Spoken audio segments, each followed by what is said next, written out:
हार दोस्तों, आज कंप्यूटर के क्लासिफिकेशन ऑफ कंप्यूटर लेकर आए हैं। हार्डवेयर के प्रयोग के आधार पर आज हम लोग पढ़ेंगे। हार्डवेयर के प्रयोग के आधार पर कंप्यूटर क्लासिफिकेशन क्या गया है कि पहले पीढ़ी में कौन आया, दूसरे पीढ़ी में कौन आया, तीसरे पीढ़ी में कौन आया। और यहाँ से एग्जाम में आप कोई भी एग्जाम उठाएंगे तो यहाँ से आपका 2 नंबर क्वेश्चन एग्जाम में रहता ही है। इसलिए इसको अच्छे से देखेंगे और ज़्यादा से ज़्यादा इसको याद करने की कोशिश करेंगे ताकि कंप्यूटर का यहाँ से अगर सवाल आए तो यहाँ से एक भी बाहर नहीं हो जाएगा। और मैं आपको इतना बिलीव दिलाता हूँ कि यहाँ से एक भी क्वेश्चन आपको बाहर देखने को नहीं मिलेगा। इतना डीप और इतना अच्छा नोट्स शायद आप कभी पढ़े होंगे कंप्यूटर का। चलिए नेक्स्ट देखते हैं। और सारा लेक्चर इसी तरह होगा, आपको पता भी नहीं चलेगा और कंप्यूटर का लेक्चर ख़त्म। चलिए देखते हैं। तो चलिए दोस्तों स्टार्ट करते हैं। हार्डवेयर के प्रयोग के आधार पर कंप्यूटर। सबसे पहले आप ये बताइए पहली पीढ़ी कब हुआ था। 1942 से 55 में पहली पीढ़ी आई थी कंप्यूटर की। उसमें आपको पूछ लिया कि हार्डवेयर क्या था, तो निवाट ट्यूब यानी वैक्यूम ट्यूब उसका हार्डवेयर था। तो पहले पीढ़ी 1942 से 55 हार्डवेयर क्या था, निवाट ट्यूब था, वैक्यूम ट्यूब। सॉफ्टवेयर आपसे अगर पूछ ले तो मशीनी लैंग्वेज। यहाँ से आप कैसे याद रखेंगे, मशीन से ही बना है क्या, ट्यूब। तो आप ऐसे याद रखेंगे निवाट ट्यूब या वैक्यूम ट्यूब जो है मशीनी लैंग्वेज है, सॉफ्टवेयर यानी मशीन से ही बना है ट्यूब। अब यह 2 याद हो गया। मेमोरी कैसी थी, पंच कार्ड। मेमोरी कैसे थी, पंच कार्ड। गति कितना था, 10⁻³ 10⁻³ मिली था। 10⁻³ मिली यानी 1/1000। तब याद रखेंगे मेमोरी कैसा था, पंच कार्ड, मिली 10⁻³। तो पंच कार्ड मिली, इसे याद रखिएगा, पंच कार्ड मिली। मेमोरी कैसे हुआ, पंच कार्ड मिली। मेमोरी कैसे, पंच कार्ड मिली। और प्रयोग क्या किया गया था, इनिक, एडवैक और यूनिवैक। इनिक, एडवैक और यूनिवैक। तो आप याद रखेंगे पहली पीढ़ी 42 से 55 क्या था, निवाट ट्यूब था। तो आपसे पूछेगा कि हार्डवेयर क्या था, निवाट ट्यूब था। सॉफ्टवेयर क्या था, तो निवाट ट्यूब किससे बनता है, मशीन से बनता है यानी मशीनी लैंग्वेज था। मेमोरी कैसे था, पंच कार्ड। कहाँ मिला, मिली। गति मिली, गति मिली। पंच कार्ड, गति मिली। प्रयोग इनेक, एडवैक और यूनिवैक। चलिए नेक्स्ट क्वेश्चन देखते हैं। इस तरह दोस्तों पांचों पीढ़ी आपको याद करेंगे, यहाँ से एक भी क्वेश्चन आपको बाहर देखने को नहीं मिलेगा। और इस तरह शायद आप कंप्यूटर कभी पढ़े होंगे और सारा कंप्यूटर का लेक्चर ऐसे ही खत्म होगा। सारा टॉपिक आज क्लासिफिकेशन ऑफ कंप्यूटर करेंगे, कल डेवलपमेंट ऑफ कंप्यूटर करेंगे। इस तरह धीरे धीरे धीरे अगर चारे जितने भी कंप्यूटर दिए हुए हैं इस सिलेबस में सब कवर किया जाएगा। तो देखिए दूसरा, देखिए हम लोग देखते हैं दूसरा पीढ़ी में क्या है। तो दूसरा पीढ़ी कब आई थी आप ये पहले बताएंगे। दूसरा पीढ़ी 1956 से 1964 आया था। क्या आया था, 1956 से 1964। ये था आपका हार्डवेयर क्या था, ट्रांजिस्टर। हार्डवेयर क्या था, ट्रांजिस्टर। और लैंग्वेज क्या था, असेंबली भाषा। तो कोई भी काम करता है, कहीं भी काम करता है हार्डवेयर दुकान में, तो उसको सबसे पहले भाषा सीखना होता है। कौन भाषा, तो असेंबली भाषा। यहाँ से इसे याद रखेंगे। ट्रांजिस्टर का दुकान में काम करेंगे तो असेंबली भाषा सीखना होगा। यानी हार्डवेयर हो गया ट्रांजिस्टर और भाषा हो गया असेंबली लैंग्वेज। उसका क्या था, मैग्नेटिक टेप था। मैग्नेटिक टेप था, मेमोरी, मैग्नेटिक टेप था। अब माइक्रो सेकंड था, 10⁻6। 1 माइक्रो बराबर 10⁻6 होता है। तो मैग्नेटिक माइक्रो था, याद रखेंगे। अगर आपसे पहला पीढ़ी पूछ ले हार्डवेयर कैसा था, तो हार्डवेयर था बताइए निवाट ट्यूब। सॉफ्टवेयर पूछेगा तो निवाट ट्यूब किससे बनता है, तो मशीन से बनता है यानी मशीनी लैंग्वेज हो गया। मेमोरी कैसी थी, तो पंच कार्ड था, मिली यानी मिला, 10⁻³ दूसरा पीढ़ी याद करेंगे तो क्या था। अगर किसी ट्रांजिस्टर में दुकान में रहेंगे तो आपको भाषा सीखना होगा। यानी ट्रांजिस्टर हार्डवेयर हो गया, असेंबली भाषा क्या हो गया, आपका सॉफ्टवेयर हो गया। आपका मेमोरी बोलेगा तो मैग्नेटिक टेप मेमोरी हो गया, अब माइक्रो सेकंड हो गया। इसमें क्या चीज़ का प्रयोग किया गया था, कोबोल फोटोन भाषा का प्रयोग किया था। क्या चीज़ का, कोबोल फोटोन भाषा का प्रयोग किया गया था। क्या चीज़ का प्रयोग किया गया था, कोबोल फोटोन भाषा का प्रयोग किया गया था। देखिए नेक्स्ट क्वेश्चन। आइए हम लोग तीसरी पीढ़ी में। और यहाँ से एक क्वेश्चन एग्जाम में 100% रहेगा ही रहेगा। तीसरी पीढ़ी देखिए 65 से 75। तीसरी पीढ़ी कब आया था, 65 से 75। इसमें बोल देगा हार्डवेयर क्या था, तो आईसी था, इंटीग्रेटेड सर्किट। इसका फुल फॉर्म होता है आईसी का इंटीग्रेटेड सर्किट होता है। तो सर्किट में सबसे पहले टाइम शेयरिंग करना पड़ता है, इसे याद रखेंगे। इंटीग्रेटेड सर्किट आ गया तो सर्किट बनाने के लिए टाइम लगता है, यानी टाइम शेयरिंग। तो बोल देगा आपसे भाषा क्या था, टाइम शेयरिंग। हार्डवेयर क्या था, आईसी था। इंटीग्रेटेड सर्किट था। आपसे पूछ लेगा मेमोरी कैसे थी, तो मैग्नेटिक डिस्क। दूसरा पीढ़ी में मैग्नेटिक टेप था। तीसरा पीढ़ी में मैग्नेटिक डिस्क, इसका क्या था, हार्ड डिस्क था। मेमोरी था। इसका नैनो 10⁻⁹, तो मैग्नेटिक नैनो याद रखेंगे। तो चलिए एक बार देखते हैं, एक बार पहला से रिवीजन कर देते हैं। पहला बोलेगा न्यूआर्टिव सॉफ्टवेयर मशीनी लैंग्वेज, मेमोरी पंच कार्ड, गति मिली सेकेंड, प्रयोग इनिएक। दूसरा ट्रांजिस्टर के लिए हमको भाषा के लिए मैग्नेट टेप, हमको टेप, मेमोरी टेप और माइक्रो सेकेंड। तीसरे में आईसी चिप हो गया। दूसरा हो गया सॉफ्टवेयर टाइम शेयरिंग, क्योंकि आईसी बनाने में टाइम लगता है, टाइम शेयरिंग। और मैग्नेटिक डिस्क और नैनो सेकेंड, इसका क्या था, गति था। और मेमोरी थी मैग्नेटिक डिस्क। चलिए नेक्स्ट क्वेश्चन देखते हैं। चौथी पीढ़ी में माइक्रो प्रोसेसर, आपका हार्डवेयर क्या था, माइक्रो प्रोसेसर, VLSI जिसको हम लोग बोलते हैं। चौथी पीढ़ी कब आई थी, 76 से 90। और इसका क्या था, hardware VLSI, very large scale integration, इसका फुल फॉर्म होता है माइक्रो प्रोसेसर का।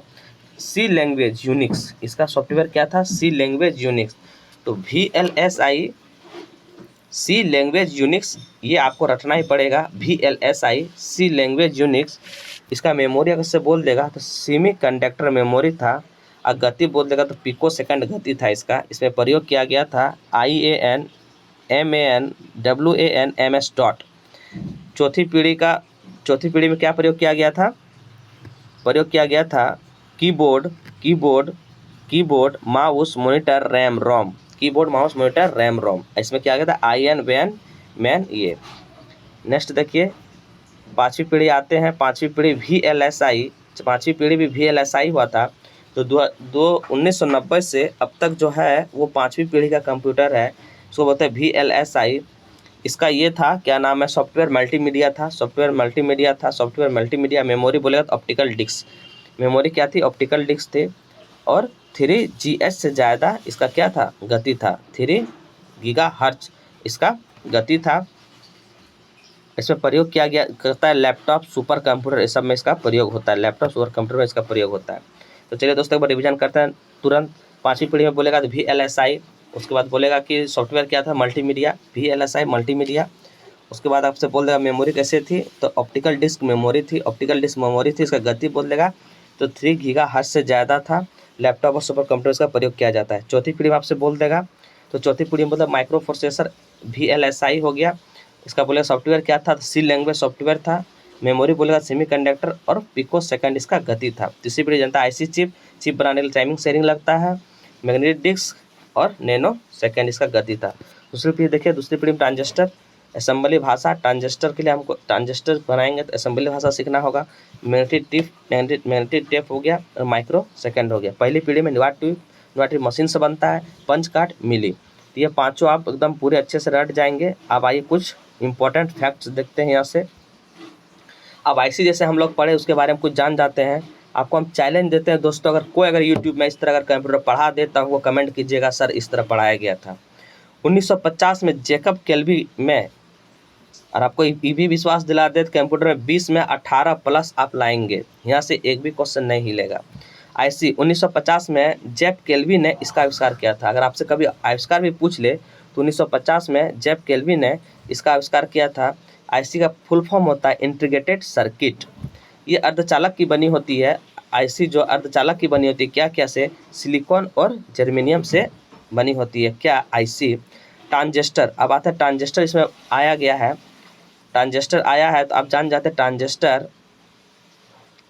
दूसरा पीढ़ी में ट्रांजिस्टर था हार्डवेयर में, तो उसका थोड़ा जान जाते हैं ट्रांजिस्टर के बारे में। ये 1947 में आया है। विलियम शाक्ले और जॉन वार्डिन प्लस वाल्टन ब्रिटेन, ये तीनों ने मिलकर इसको बनाया था ट्रांजिस्टर को। विलियम शाक्ले, जॉन वार्डिन और वाल्टर ब्रिटेन।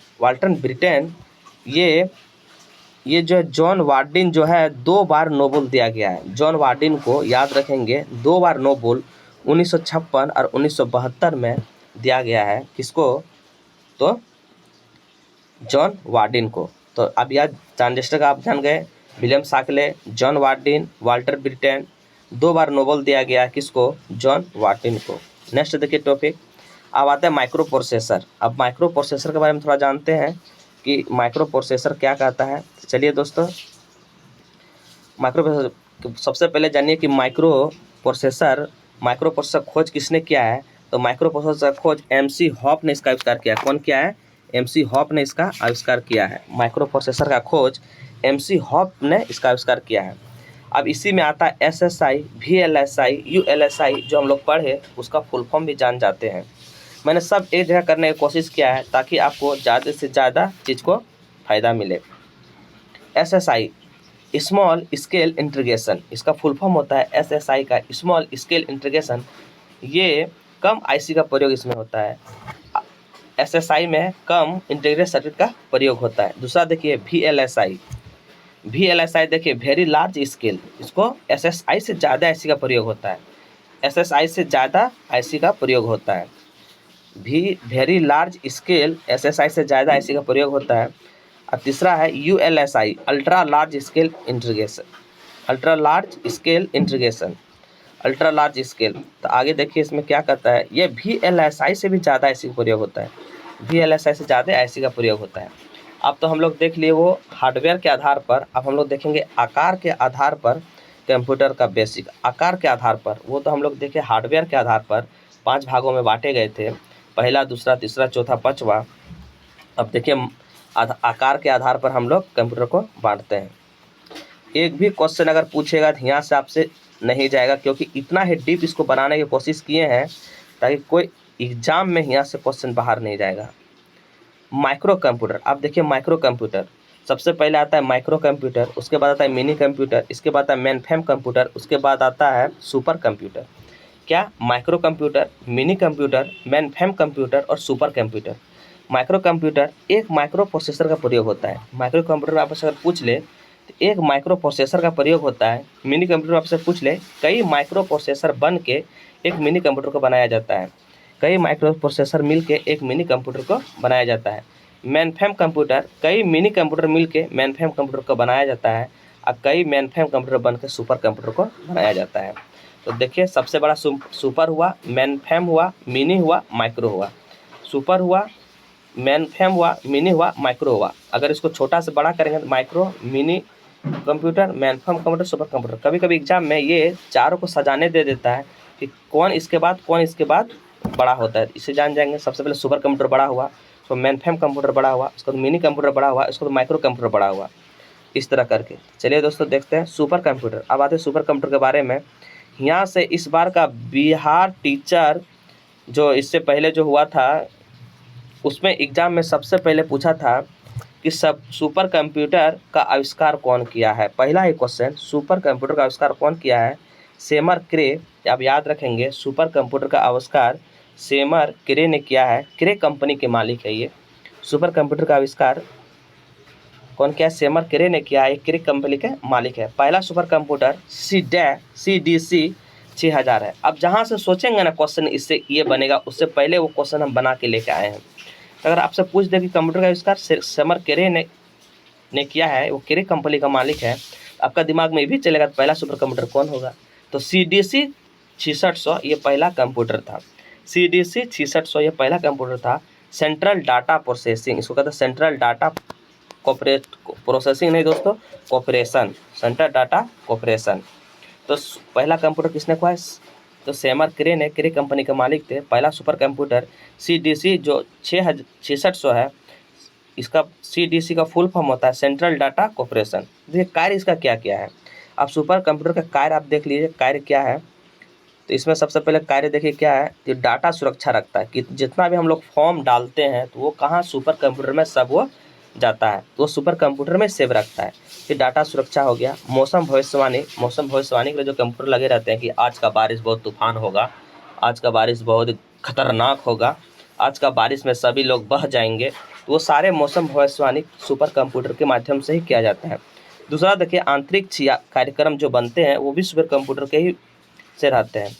चलिए आपके दिमाग में आता होगा कि भारत में सुपर कंप्यूटर होगा, तो भारत का सुपर कंप्यूटर पहला कौन है? परम 8000, ये 1991 में बनाया गया था। परम 8000 ये 1991 में बनाया गया। ये कौन? CDC द्वारा विकसित किया था, CDAC द्वारा विकसित किया गया था। CDAC का फुल फॉर्म होता है central for development in advance computing. CDAC का फुल फॉर्म होता है centre for development in advance computing. Centre for development in advance computing, जितना भी फुल फॉर्म है आपके एग्जाम के लिए बहुत ही ज़्यादा VVI है, इसीलिए आप हर फुल फॉर्म को दिमाग में लेते चले जाएंगे, क्योंकि कंप्यूटर में बहुत फुल फॉर्म है। CDAC बोल देगा centre for development in advance computing. Next देखिए परम 800 के बारे में हम जानते हैं। परम 800 के बारे में, ये परम 8000 जो 800 नहीं 8000, परम 8000 ये पुणे मौसम वेधशाला में स्थापित किया गया है। परम 8000 जो बोलेगा तो पुणे मौसम वेधशाला में स्थापित किया गया है। चलिए नेक्स्ट क्वेश्चन देखिए, बहुत ही फैक्ट क्वेश्चन लेके आए हैं दोस्तों, और ज़्यादा से ज़्यादा आप वीडियो को शेयर करें ताकि यहाँ से एक भी अगर क्वेश्चन आए कंप्यूटर का, और मजाल नहीं जो इस नोट से अगर कंप्यूटर बाहर हो जाएगा, कमेंट में वो जितना कुछ आप बोल सकते हैं।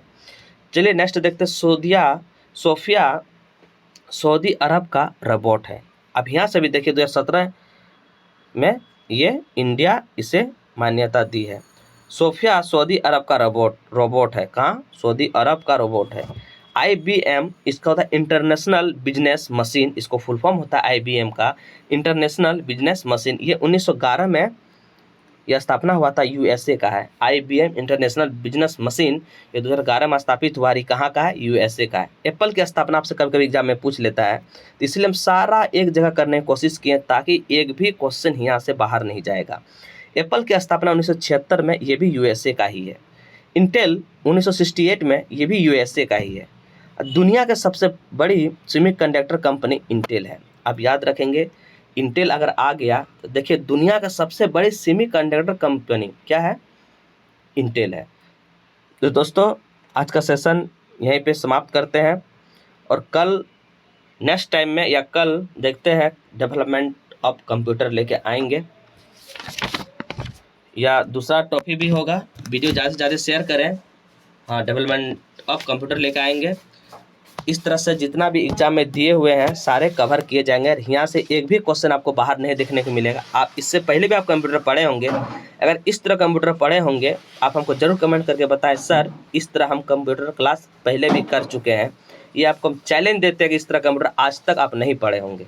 तो थैंक यू दोस्त, ज़्यादा से ज़्यादा शेयर करें, लाइक करें और बटन को ठोकें।